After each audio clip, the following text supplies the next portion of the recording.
Another thought regarding spirituality and community is the community in spiritual settings is kind of fake.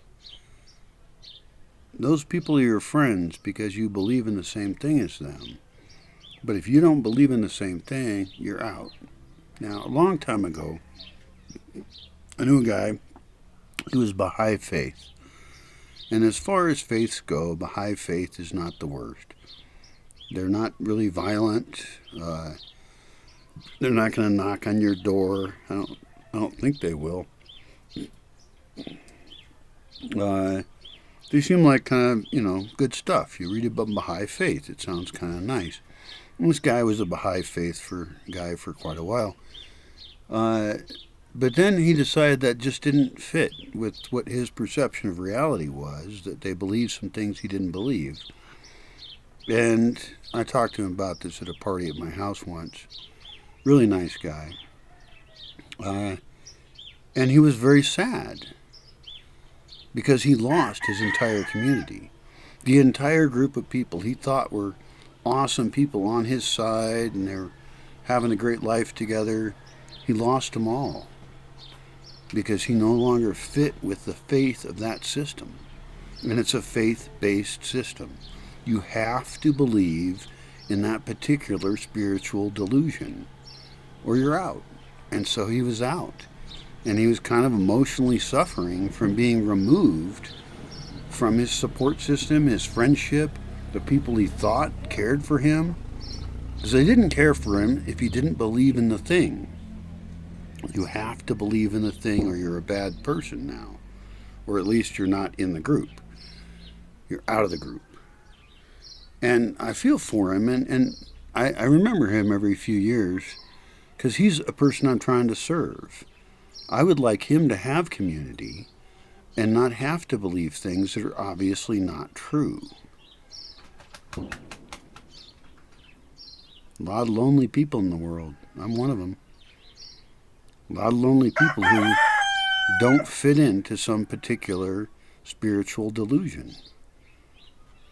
And we should also be able to get together, but we can't just get together and have it work out.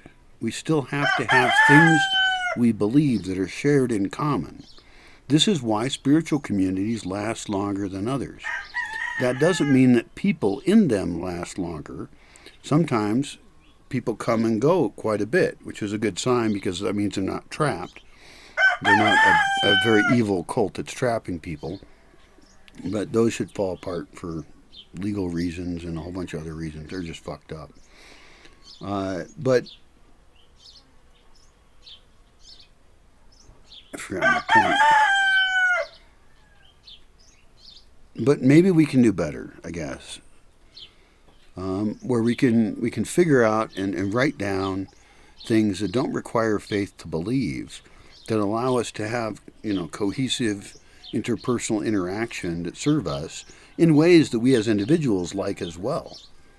That, I think, is the fundamental idea I'm a proponent of, is that we figure our shit out enough to say, I would like to be closer to these kind of people and I would like to be further away from those other kind of people. That's okay to do. You do it in your friendships.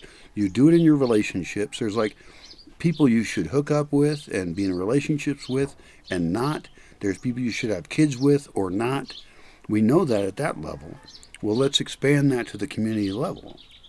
There's people who you want to be in business with or not be in business with. There's people you trust or you don't trust. Well, let's make that into a template. Let's standardize it. And let's figure out how to not be continual fuck-ups, always being fucked up by other people, which might be how you feel. Because if you don't have control over who gets near to you or you get in relationships all the time and you don't think about it ahead of time, of course you're going to have a bunch of shitty relationships. And if you're heterosexual, you're going to hate the other gender because you think the whole other gender's fucked up. It's like, no, it's you. You keep getting involved with the kind of people who you shouldn't be involved with. Just because they're heterosexual and you think they're cute doesn't mean you should get involved with them. Don't do it. Stop it. And listen to my words. Because even though a lot of what I say is confusing or strange and doesn't fit in with any narrative you've heard before, I think this is the only way out. And my primary motivation is that I'm lonely, and I'm disgusted at how the world works. I see injustice and oppression everywhere in so many forms, and everybody fighting each other about which kind of oppression to support. And I would like to free us all up from that. Do I have the power to do that? No, I sure as fuck don't. I've got like zero power. Zero power. I should do hand signals that work well with my videos to communicate with you. I'm seducing your mind. I'm just trying to say shit that makes sense. And I'm doing it because I am self-interested. I'll tell you my self-interest. I would like to protect the forest. I would like to not be alone totally. I would like to live a healthier life than I do. I'm not an example of how to live. I'm not Jesus or anything. I got the hairdo, although nobody really knows what Jesus looked like. But I can guarantee people didn't shave a lot, and I'm kind of anti-shaving. I got my own thoughts and bigotries. Apparently not shaving is a Muslim thing, which is like, well, I don't think any guy should be shaving all the time. Like, I also don't think chicks should shave either. I mean, if they want to, fine. I'm not saying they shouldn't. But like, I come from a culture in which it's fine if like women have hair on their legs. Like, who cares? It's natural. They're not fucking Barbie dolls. They don't have to have smooth skin. Well, they still have smooth skin. But like, it's okay. They don't have to even shave their armpits. I just give zero fucks. All this gender shit about male, female has to fit into some role. That's probably why a bunch of people become transgender. Is because it's like they have these restrictive gender roles. And it's like, how about we just skip the gender roles and have people be who they are and not conflict with each other in this fucked up, oppressive shit. I'm just about to start babbling and fuck everything. Fuck everything.